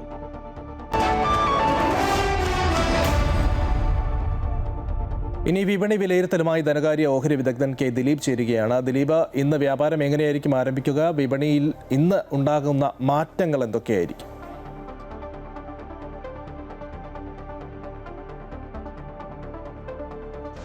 ഇന്നും നേട്ടത്തിൽ തന്നെയായിരിക്കും വ്യാപാരം തുടങ്ങുക. ഇറാൻ US സമാധാന ചർച്ച 2ാം ഘട്ടത്തേത് തുടങ്ങാനിരിക്കെ കഴിഞ്ഞ ദിവസം വിപണിയിൽ നല്ല ഒരു നിക്ഷേപ താല്പര്യം കണ്ടിരുന്നു. വരും ദിവസങ്ങളിലും വിപണിയിൽ നിക്ഷേപ താല്പര്യം തുറന്നേക്കുമെന്നുള്ള സൂചനയാണ് ഇത് ലഭിക്കുന്നതും. 24,000-ന് മുകളിലാണ് ഉന്നത സൂചിയായ നിഫ്റ്റിയിൽ ഇനി വ്യാപാരം തുടരുന്നതെങ്കിൽ 24,500 എന്നുള്ള നിലവാരത്തിലേക്ക് നീങ്ങാനുള്ള സാധ്യതയുമുണ്ട്. ബാങ്കിങ് ആൻഡ് ഫിനാൻഷ്യൽ മേഖലയിൽ ഉണ്ടായേക്കാവുന്ന നിക്ഷേപ താല്പര്യമായിരിക്കും ഇനി സൂചികളെ അടുത്ത നിലവാരത്തിലേക്ക് എത്തിക്കാൻ സഹായിക്കുക. 2ാം നിര ചെറുകിട ഓഹരികളും സമാനമായ രീതിയിൽ നിക്ഷേപ താല്പര്യം കണ്ടു. എന്നാൽ ഈ ഒരു നിലവാരത്തിൽ നിന്നും ഇനി ഉള്ള ഉയർച്ചയിൽ ഒരുപക്ഷെ നിക്ഷേപകർ ലാഭമെടുക്കാനുള്ള സാധ്യതയുണ്ട്. അങ്ങനെ ഒരു നില തുടരുകയാണെങ്കിൽ തീർച്ചയായും ഒരു തിരുത്തലിന് സാധ്യതയുണ്ട്. എങ്കിൽ കൂടിയും ഇനിയുള്ള വിപണിയിലെ ഓരോ തിരുത്തലും നിക്ഷേപ താല്പര്യം തന്നെയായിരിക്കും. വരും ദിവസങ്ങളിലും വിപണിയിൽ നിക്ഷേപ സ്ഥാപനങ്ങളുടെ നിലപാടുകൾ നിർണായകം തന്നെയായിരിക്കും. വിദേശ നിക്ഷേപ സ്ഥാപനങ്ങൾ ഇപ്പോഴും വിപണിയിൽ അറ്റ വിൽപ്പനയിൽ തന്നെയാണ്. ആഭ്യന്തര നിക്ഷേപ സ്ഥാപനങ്ങൾ മികച്ച രീതിയിൽ നിക്ഷേപം തുടരുന്നുമുണ്ട്. അവരുടെ നിലപാടുകൾ വരും ദിവസങ്ങളിൽ നിർണായകം തന്നെയായിരിക്കും. എന്തായാലും ഇന്ന് നേട്ടത്തിൽ തന്നെയായിരിക്കും വ്യാപാരം തുടങ്ങുക. 24,050 എന്ന നിലവാരമായിരിക്കും മുൻനിര സൂചിയായ നിഫ്റ്റിക്ക് പ്രധാനം. ആ ഒരു നിലവാരത്തിലാണ് അടിസ്ഥാന നിലവാരമായി കണക്കാക്കുന്നത്. അതിൽ താഴേക്ക് നീങ്ങാത്തിടത്തോളം വിപണി മുന്നോട്ട് നീങ്ങുമെന്നുള്ള പ്രതീക്ഷ തന്നെയാണുള്ളത്. ഇതെന്തായാലും 24,400 എന്ന നിലവാരത്തേക്ക് എത്തിയേക്കും എന്നുള്ള പ്രതീക്ഷ വിപണിയിലുണ്ട്. അതിന് പ്രേരകമായ ഘടകങ്ങൾ തന്നെയാണ് ഇപ്പോൾ വിപണിയിലുള്ളതും. ഇനി കമ്പനികളുടെ പ്രവർത്തന ഫലങ്ങൾ വിപണിയെ സ്വാധീനിച്ചേക്കും. കഴിഞ്ഞ ദിവസം പുറത്തു വന്ന കമ്പനികളുടെ പ്രവർത്തന ഫലങ്ങൾ വിപണി പ്രതീക്ഷ നിലവാരം നിലവാരത്തിലുള്ളത് തന്നെയായിരുന്നു. അതുകൊണ്ട് തന്നെ വരും ദിവസങ്ങളിലും കമ്പനികളുടെ പ്രവർത്തന ഫലങ്ങൾ വിപണിയുടെ മുന്നോട്ടുള്ള നീക്കത്തിൽ നിർണായകമായിരിക്കും. അതാണ് ഇന്ന് വിപണിയിലുണ്ടാകുന്ന മാറ്റം. ദിലീപാണ് വിവരങ്ങൾ പങ്കുവച്ചത്. അവധിയുടെ മറവിൽ സ്കൂളിൽ സാമൂഹ്യ വിരുദ്ധരുടെ അക്രമം. ആലപ്പുഴ പുന്നപ്ര ഗവൺമെന്റ് JB സ്കൂളിലെ പാർക്ക് തകർത്തു. ലക്ഷങ്ങളുടെ നഷ്ടമാണ് ഇതിലൂടെ സ്കൂളിന് ഉണ്ടായത്. ദേശീയപാതക്കരിയിൽ പ്രവർത്തിക്കുന്ന പുന്നപ്ര ഗവൺമെന്റ് JB സ്കൂളിലാണ് ആക്രമണം നടന്നത്. 2 ദിവസത്തെ അവധിക്ക് ശേഷം അധ്യാപകർ കഴിഞ്ഞ ദിവസം രാവിലെ സ്കൂളിലെത്തിയപ്പോഴാണ് ഇത് ശ്രദ്ധയിൽപ്പെട്ടത്. 3 വർഷം മുൻപ് SSK ഫണ്ടിൽ ഉൾപ്പെടുത്തി 6 ലക്ഷത്തിലധികം രൂപ ചെലവഴിച്ച് സ്കൂളിന് മുന്നിൽ നിർമ്മിച്ച കുട്ടികളുടെ പാർക്കിലാണ് ആക്രമണ പ്രവർത്തനങ്ങൾ നടന്നത്. സിമന്റിൽ തീർത്ത മയിൽ, മാൻ, ജിറാഫ്, കൊക്ക് എന്നിവയുടെ രൂപങ്ങളും സൈൻ ബോർഡുകളും തകർത്തു. ഇപ്പോൾ ഏറ്റവും വലിയൊരു സങ്കടം എന്താണെന്ന് വെച്ച് കഴിഞ്ഞാൽ നമുക്കിത് വീണ്ടും ഒരു പുനർനിർമ്മിക്കാൻ പറ്റാത്ത രീതിയിലാണ് ഇത് ഇത്രയും നശിപ്പിച്ചിരിക്കുന്നത്. ലാസ്റ്റ് കഴിഞ്ഞ വെള്ളിയാഴ്ച നമ്മുടെ അധ്യാപകർ സ്കൂൾ പൂട്ടിപ്പോകുന്ന ഒരു പ്രശ്നങ്ങളോ കാര്യങ്ങളൊന്നും ഉണ്ടായിരുന്നില്ല. അതിനുശേഷം സെക്കൻഡ് സാറ്റർഡേ സൺഡേ 2 ദിവസം അവധിയാണ്. ഈ ദിവസങ്ങളിലായിരിക്കാം ഇത് സംഭവിച്ചിരിക്കുന്നത്. ഇതുമായി ബന്ധപ്പെട്ട് നമ്മൾ പുന്നപ്ര പോലീസ് സ്റ്റേഷനിൽ പരാതി നൽകിയിട്ടുണ്ട്. നിരവധി ചെടിച്ചട്ടികളും തകർത്തിട്ടുണ്ട്. തകർത്തതിൻ്റെ ചില ഭാഗങ്ങൾ കിണറ്റിലും തള്ളി. സ്കൂൾ ഓഡിറ്റോറിയത്തിനുള്ളിൽ വെച്ചിരുന്ന മൈക്ക് സ്റ്റാൻഡും മോഷണം പോയിട്ടുണ്ട്. വിദ്യാർത്ഥികളെ സ്കൂളിലേക്ക് ആകർഷിക്കുന്നതിനായാണ് പാർട്ടി പദ്ധതിയുടെ ഭാഗമായി പാർക്ക് ഉൾപ്പെടെ സ്കൂളിൽ നിർമ്മിച്ചത്. ഇതാണ് ഇരുട്ടിൻ്റെ മറവിൽ അക്രമികൾ തകർത്തത്. ഇത് സംബന്ധിച്ച സ്കൂൾ അധികൃതർ പുന്നപ്ര സ്റ്റേഷനിൽ പരാതി നൽകിയിട്ടുണ്ട്. അമൃത ന്യൂസ്, ആലപ്പുഴ. പുണ്യനദിയായ പമ്പയെ മാലിന്യമുക്തമാക്കാനും തീരം സംരക്ഷിക്കാനും ലക്ഷ്യമിട്ട് തുടങ്ങിയ പമ്പ ആക്ഷൻ പ്ലാൻ അനിശ്ചിതത്വത്തിൽ. കോടിക്കണക്കിന് രൂപ ചെലവാക്കി നിർമ്മിച്ച ആദ്യഘട്ട പദ്ധതികൾ പ്രളയമെടുത്തതോടെ പദ്ധതി തന്നെ ഉപേക്ഷിക്കപ്പെട്ട നിലയിലാണ് ഇപ്പോൾ. പമ്പ നദിയുടെ തീരങ്ങളെ സംരക്ഷിക്കാനും ജലശുദ്ധി ഉറപ്പാക്കാനും വേണ്ടി 2001 പമ്പ പരിരക്ഷണ സമിതി കേന്ദ്ര സർക്കാരിന് നൽകിയ നിവേദനത്തിന്റെ ഫലമായിരുന്നു പമ്പ ആക്ഷൻ പ്ലാൻ. പമ്പയിലെ ജലത്തിൽ കോളിഫോം ബാക്ടീരിയയുടെ അളവ് ക്രമാതീതമായി വർദ്ധിച്ചതിനെ തുടർന്നാണ് കേന്ദ്ര പരിസ്ഥിതി മന്ത്രാലയം ഈ പദ്ധതിക്ക് അനുമതി നൽകിയത്. പമ്പ ത്രിവേണി മുതൽ ആലപ്പുഴ ജില്ലയിലെ തകഴി വരെയുള്ള മേഖലയിൽ നദീതീരത്തുള്ള മാലിന്യ സംസ്കരണം, ശബരിമല ഇടത്താവളം നവീകരണം, കുളിക്കടവുകളുടെ നിർമ്മാണം, മഴവെള്ള സംഭരണ സംവിധാനങ്ങൾ, കൈവഴികളുടെ പുനരുദ്ധാരണം, തീരത്തെ നഗരമാലിന്യ നിർമ്മാർജ്ജനം തുടങ്ങിയവയാണ് പദ്ധതിയിൽ ഉൾപ്പെട്ടിരുന്നത്. പമ്പ മുതൽ ശബരിമല പമ്പ മുതൽ തകഴി വരെ ഉള്ള മേഖലയെ മാലിന്യമുക്തമാക്കുക. ഏറ്റവും കൂടുതൽ പമ്പ മലീമസമാകുന്നത് ഈ മേഖലയിലാണ്. അന്നേരം ഇതിന്റെ 70% കേന്ദ്ര സർക്കാരാണ് കൊടുക്കുന്നത്. ഇതിനു വേണ്ടി ആവിഷ്കരിച്ച പദ്ധതികൾ 2 ഏജൻസികൾ നടത്താനും തീരുമാനിച്ചു. ഒന്ന് ദേവസ്വം ബോർഡ്, മറ്റേത് ജലസേചന വകുപ്പ്. ഇതം പ്രകാരം 2 തടയണകൾ, പമ്പയിൽ കുളിക്കടവ്, കുറച്ച് ശൗചാലയങ്ങൾ, ഇതല്ലാതെ കൂടുതൽ പദ്ധതികൾ ഉണ്ടായിരുന്നു. പക്ഷേ ഇത്രയും നിർമ്മിച്ച ശേഷം പദ്ധതി അവിടെ കടന്നു, പിന്നെ മുന്നോട്ട് പോയില്ല. കേരള വാട്ടർ അതോറിറ്റി നോഡൽ ഏജൻസിയായ പദ്ധതി ഇന്ന് വഴിമുട്ടി നിൽക്കുകയാണ്. ആദ്യഘട്ടത്തിൽ നിർമ്മിച്ച സ്നാനഘട്ടങ്ങളും തടയണകളും 2018 മഹാപ്രളയത്തിൽ പൂർണ്ണമായും തകർന്നു. കിഴക്ക് പമ്പ മുതൽ പടിഞ്ഞാറ് തകഴി വരെ വ്യാപിച്ചു കിടന്ന മാലിന്യ സംസ്കരണ സംവിധാനങ്ങളും ഇടത്താവള നവീകരണവും ഇപ്പോൾ ഫയലുകളിൽ മാത്രമായി ഒതുങ്ങുന്നു. പമ്പ ആക്ഷൻ പ്ലാൻ എന്നുള്ള പേരിൽ 385 കോടി രൂപയുടെ പ്രോജക്റ്റ് കേന്ദ്ര സർക്കാർ തയ്യാറാക്കി. അതിൻ്റെ 18 കോടി രൂപ ആദ്യത്തെ ഗഡു കൊടുത്തതാണ്. അതെന്ത് ചെയ്തു എന്ന് പോലും ഇതേവരെ ആർക്കും അറിയില്ല. അതിൻ്റെ യൂട്ടിലൈസേഷൻ സർട്ടിഫിക്കറ്റ് കൊടുത്തിട്ടില്ല, കണക്ക് കൊടുത്തിട്ടില്ല, ഓഡിറ്റ് റിപ്പോർട്ട് കൊടുത്തിട്ടില്ല, പ്രവർത്തന റിപ്പോർട്ട് കൊടുത്തിട്ടില്ല. അതുകൊണ്ട് അതെല്ലാം മുടങ്ങി. തീർച്ചയായിട്ടും പമ്പയും കേന്ദ്ര സർക്കാർ വേണ്ട വിധത്തിൽ കണക്കിലെടുക്കും, പരിഗണിക്കും, അതിന് വികസന പദ്ധതികൾ ഏറ്റെടുക്കും തന്നെയാണ് എൻ്റെ പ്രതീക്ഷ. പദ്ധതിയുടെ 70% തുക കേന്ദ്രവും ബാക്കി സംസ്ഥാനവുമാണ് വഹിക്കേണ്ടിയിരുന്നത്. എന്നാൽ മുടങ്ങിയ പ്രവൃത്തികൾ പുനരാരംഭിക്കാൻ അധികൃതർ കാട്ടുന്ന അനാസ്ഥ പമ്പയെ വീണ്ടും നാശത്തിലേക്കാണ് തള്ളിവിടുന്നത്. 22ഓളം ശുദ്ധജല പദ്ധതികളുള്ള പമ്പാ നദിക്കായി ആക്ഷൻ പ്ലാൻ പ്രഖ്യാപിച്ചപ്പോൾ അന്നത്തെ UDF സർക്കാർ അതിനോട് സഹകരിച്ചിരുന്നു. എന്നാൽ പിന്നീട് വന്ന LDF സർക്കാർ ആ പദ്ധതി മുന്നോട്ട് കൊണ്ടുപോയില്ല. ആദ്യഘട്ട പ്രവർത്തനങ്ങൾ 2018 പ്രളയത്തിൽ നശിച്ചു പോവുകയും ചെയ്തു. ഇതോടെ ഈ പദ്ധതി ഉപേക്ഷിക്കപ്പെട്ടിരിക്കുകയാണ്. ഈ പദ്ധതി വീണ്ടും പുനരുജ്ജീവിപ്പിക്കണമെന്നാണ് ഇപ്പോഴത്തെ ആവശ്യം. ക്യാമറമാൻ രതീഷ് മാടമ്പിശ്ശലിനൊപ്പം കണ്ണൻ ദേവ്, അമൃത ന്യൂസ്, പത്തനംതിട്ട.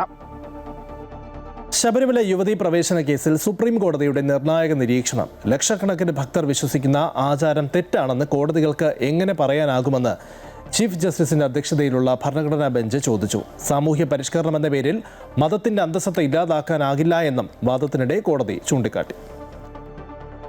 ശബരിമല യുവതീ പ്രവേശനവുമായി ബന്ധപ്പെട്ട വാദത്തിനിടെ നിർണായക നിരീക്ഷണമാണ് സുപ്രീം കോടതി നടത്തിയത്. ലക്ഷക്കണക്കിന് ഭക്തർ വിശ്വസിക്കുന്ന ആചാരം തെറ്റാണെന്ന് കോടതികൾക്ക് എങ്ങനെ പറയാനാകുമെന്ന് ചീഫ് ജസ്റ്റിസ് സൂര്യകാന്ത് നിരീക്ഷിച്ചു. 9-അംഗ ഭരണഘടനാ ബെഞ്ചിനു മുൻപിൽ തിരുവിതാംകൂർ ദേവസ്വം ബോർഡിനായി മുതിർന്ന അഭിഭാഷകൻ മനു അഭിഷേക് സിംഗ്വിയുടെ വാദത്തിനിടെയാണ് കോടതിയുടെ നിരീക്ഷണം. ശബരിമല കേസിൽ പൊതു താൽപര്യ ഹർജി നൽകിയത് ക്ഷേത്രവുമായി ബന്ധമുള്ളവരല്ലെന്നും ഹർജിക്കാരുടേത് അനാവശ്യ ഇടപെടലെന്നും ജസ്റ്റിസ് നാഗരത്ന ചൂണ്ടിക്കാട്ടി. ഇതിനോട് യോജിച്ചാണ് ചീഫ് ജസ്റ്റിസ് സൂര്യകാന്ത് ലക്ഷക്കണക്കിന് ഭക്തർ വിശ്വസിക്കുന്ന ആചാരം തെറ്റാണെന്ന് കോടതികൾക്ക് എങ്ങനെ വിധിക്കാനാകുമെന്ന ചോദ്യമുയരുമെന്ന് നിരീക്ഷിച്ചത്. അവിശ്വാസികളുടെ ഹർജിയിലാണ് ശബരിമല യുവതീ പ്രവേശന വിധിയെന്ന് ജസ്റ്റിസ് നാഗരത്ന വീണ്ടും വിമർശിച്ചു. സാമൂഹിക പരിഷ്കരണം എന്ന പേരിൽ മതത്തിന്റെ അന്തസത്ത ഇല്ലാതാക്കാനാകില്ലെന്നും ജസ്റ്റിസ് നാഗരത്ന ചൂണ്ടിക്കാട്ടി. കേസിൽ NSS ഉന്നയിച്ച വാദത്തിനെതിരെ ദേവസ്വം ബോർഡ് കോടതിയിൽ നിലപാട് വ്യക്തമാക്കി. ക്ഷേത്രത്തിൽ ആര് പ്രവേശിക്കണമെന്ന് ആ മതവിഭാഗമാണ് തീരുമാനിക്കേണ്ടതെന്നായിരുന്നു NSS വാദം. ജാതി, വർഗം എന്നിവയുടെ അടിസ്ഥാനത്തിലുള്ള വിലക്ക് അംഗീകരിക്കാനാകില്ലെന്ന് ദേവസ്വം ബോർഡ് വ്യക്തമാക്കി. ശബരിമലയിൽ യുവതീ പ്രവേശന വിലക്കുൾപ്പെടെ ആചാരങ്ങൾ പാലിക്കണമെന്നും ദേവസ്വം ബോർഡ് കോടതിയിൽ വ്യക്തമാക്കിയിരുന്നു. അമൃത ന്യൂസ്, ന്യൂഡൽഹി. കുവൈറ്റിലെ ഇന്ത്യൻ എംബസി വഴി നൽകി വന്നിരുന്ന സൗദി ട്രാൻസിറ്റ് വിസ സേവനം നിർത്തിവെച്ചതായി ഇന്ത്യൻ എംബസി അറിയിച്ചു. ഇന്നു മുതൽ പ്രാബല്യത്തിൽ വന്ന ഈ തീരുമാനം വരാനിരിക്കുന്ന ഹജ്ജ് സീസൺ പ്രമാണിച്ചാണ് കൈക്കൊണ്ടിരിക്കുന്നത്. ഇനി ഒരറിയിപ്പുണ്ടാകുന്നതുവരെ എംബസി വഴി വിസ നടപടികൾ ഉണ്ടായിരിക്കില്ല. സൗദി അറേബ്യ വഴി യാത്ര ചെയ്യാൻ ആഗ്രഹിക്കുന്നവർ വിസ സംബന്ധമായ വിവരങ്ങൾക്കും ഇമിഗ്രേഷൻ നടപടികൾക്കുമായി തങ്ങൾ യാത്ര ചെയ്യുന്ന എയർലൈൻസുമായി നേരിട്ട് ബന്ധപ്പെടേണ്ടതാണ്. യാത്രയ്ക്ക് മുൻപായി വിസയുമായി ബന്ധപ്പെട്ട കൃത്യമായ വിവരങ്ങൾ ഉറപ്പുവരുത്തണമെന്നും എംബസി അധികൃതർ നിർദ്ദേശിച്ചു.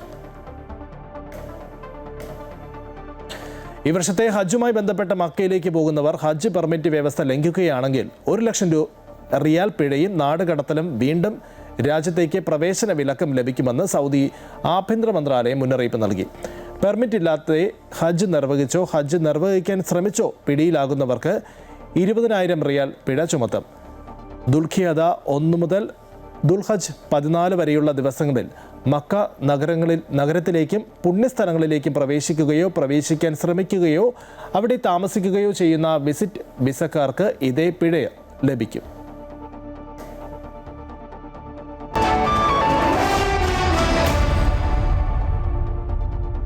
IPL ലക്നൗ സൂപ്പർ ജയൻസിന് 5 വിക്കറ്റിന് തകർത്ത് റോയൽ ചലഞ്ചേഴ്സ് ബംഗളൂരു. ലക്നൗ ഉയർത്തിയ 147 റൺസ് വിജയലക്ഷ്യം RCB 15.1 ഓവറിൽ 5 വിക്കറ്റ് നഷ്ടത്തിൽ മറികടന്നു. 34 പന്തിൽ 49 റൺസ് നേടിയ വിരാട് കോഹ്ലിയാണ് RCBയുടെ ടോപ്പ് സ്കോറർ. നേരത്തെ ടോസ് നഷ്ടപ്പെട്ട ബാറ്റിംഗിനെത്തിയ ലക്നൌവിനെ 4 വിക്കറ്റ് വീഴ്ത്തിയ റാസിഖ് സലാംദർ, 3 പേരെ പുറത്താക്കിയ ഭുവനേശ്വർ കുമാർ എന്നിവരാണ് തകർത്തത്.